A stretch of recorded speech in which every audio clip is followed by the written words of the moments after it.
election Delhi পাইছে মইতো ইলেকশ্যনটো বিচাৰিছোঁহে ছেপ্টেম্বৰত কোনে বিচাৰিছে মইহে বিচাৰিছোঁ তেখেতে বিচাৰা নাই কিন্তু আমাৰ টাইম আছে ডিচেম্বৰ 15লৈকে কিন্তু ছেপ্টেম্বৰত ইলেকশ্যন বিচাৰিছোঁ মই আলোচনা কৰিছোঁ আগতে এতিয়া নহয় 1 বছৰ আগতে আমি আলোচনা কৰিছোঁ যে ছেপ্টেম্বৰত নিৰ্বাচন হ'ব লাগে স্পীড ব্ৰেকাৰহে বনাই থাকিব আপোনালোকে এবাৰ কোকৰাঝাৰলৈ আহক গাড়ী লৈ পেলাই বড়োলেণ্ডৰ 5টা ডিষ্ট্ৰিক্টত আহক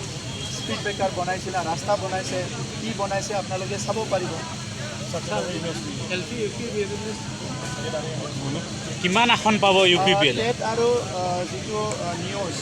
ইয়াৰ কাৰণে আমাৰ যিসকলে টেট পাছ কৰি আছে তেখেতসকলৰ ভেৰিফিকেশ্যন কমপ্লিট হৈ গৈছিলে কিন্তু নিউজৰ কাৰণে এতিয়া আকৌ অলপ মানে প্ৰচেছটো অলপ ডিলে হৈ আছে কিন্তু এইটো কৰি আছে আমি চেষ্টা কৰিছোঁ কোড অফ কণ্ডাক্টৰ আগত যিমান পাৰোঁ কামটো কৰি পেলাই এপইণ্টমেণ্টখিনি দিবৰ কাৰণে যিহেতু বহুত বেছি আছে নিউজৰ নাম্বাৰ এইকাৰণে প্ৰচেছটো চলি আছে আমাৰ শিক্ষা ডিপাৰ্টমেণ্টে কৰি আছে কিমানলৈকে খেলিব পাৰোঁ আমি খেলি আছোঁ আদাৰৱাইজ টেটৰ ভেৰিফিকেশ্যন শেষ হৈ গৈছিলে কিন্তু নিউজৰ কাৰণে এতিয়া ভেৰিফিকেশ্যনটো আকৌ কৰি আছে কিমান আসন পাব পাৰে ইউ পি পি এল দলে চাওক আসনৰ কাৰণে মই আগতো নাম্বাৰটো পোৱা নাই কাৰণ মই এটা গণতান্ত্ৰিক মানুহ ৰাইজৰ ওপৰত বিশ্বাস কৰোঁ কিন্তু আজিৰ পৰিৱেশত যে 15 বছৰ BPF কংগ্ৰেছৰ লগত আছিল 5 বছৰ বিজেপিৰ লগত আছিলে আৰু আমি 5 বছৰ এতিয়া চৰকাৰত আছিলোঁ এই পাৰ্থক্যটো ৰাইজে দেখিবলৈ পাইছে 2020 চনত পৰিৱৰ্তন দৰকাৰ UPPL চৰকাৰ বুলি আমি শ্লোগান দি আহিছিলোঁ আৰু পৰিৱৰ্তন এতিয়া ভিজিবল হৈছে তো সেইকাৰণে UPPL দলে ছিংগল লাৰ্জেষ্ট পাৰ্টি হ'ব ইয়াত কোনো সন্দেহ নাই আৰু ৰাইজ যেনেকৈ স্বতঃস্ফূৰ্তভাৱে ওলাই আহিছে আমাৰ বিশ্বাস আছে 5 বছৰত আমি হৃদয়েৰে ৰাইজক সেৱা কৰিছোঁ 5 বছৰত আমি হৃদয়ৰ পৰা ৰাইজক মৰম দিছোঁ শ্ৰদ্ধা দিছোঁ আৰু ইয়াৰ বিনিময়ত আমি সৰুৰ পৰাই শুনি আহিছোঁ মৰম দিলে মৰম পায় গতিকে আমাৰ বিশ্বাস আছে এই মৰমটো ৰাইজে আমাক 2025ত দিব শোণিতপুৰত নিৰ্বাচনী প্ৰচাৰ চলালে যিটো তেওঁ বিৰোধিতা কৰিছিল এসময়ত ইয়াত অন্তৰ্ভুক্তি এইটো আপোনালোকেহে ক'ব লাগিব হাগ্ৰামাই শোণিতপুৰত বিৰোধিতা কৰিছিল হাগ্ৰামাৰ ইয়াত থকা তেখেতৰ বঙহীবিলাকে গাঁও মাটি নাপায় ফৰেষ্ট অঞ্চলৰ মাটি নাপায়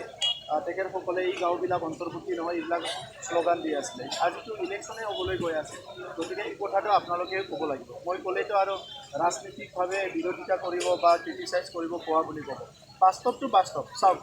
সত্যটো কোনো লুকাব নোৱাৰে আৰু আমি হৃদয়ৰ পৰা কাম কৰিছোঁ কাকো ঠগাবলৈ কৰা নাই আমাৰ ছেকেণ্ড লিষ্টটো ওলাব আৰু এটা কথা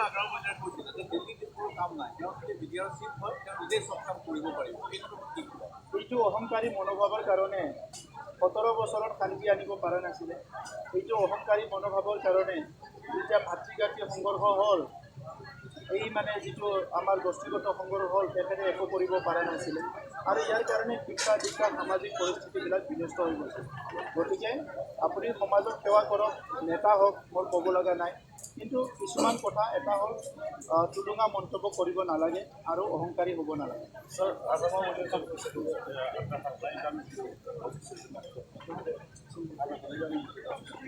বিজেপিৰ এটা কৰতে পাৰবে মুখ্যমন্ত্ৰী দখল কৰে মুখ্যমন্ত্ৰী দখল কৰে হ্যাঁ থ্যাংক ইউ স্যাৰ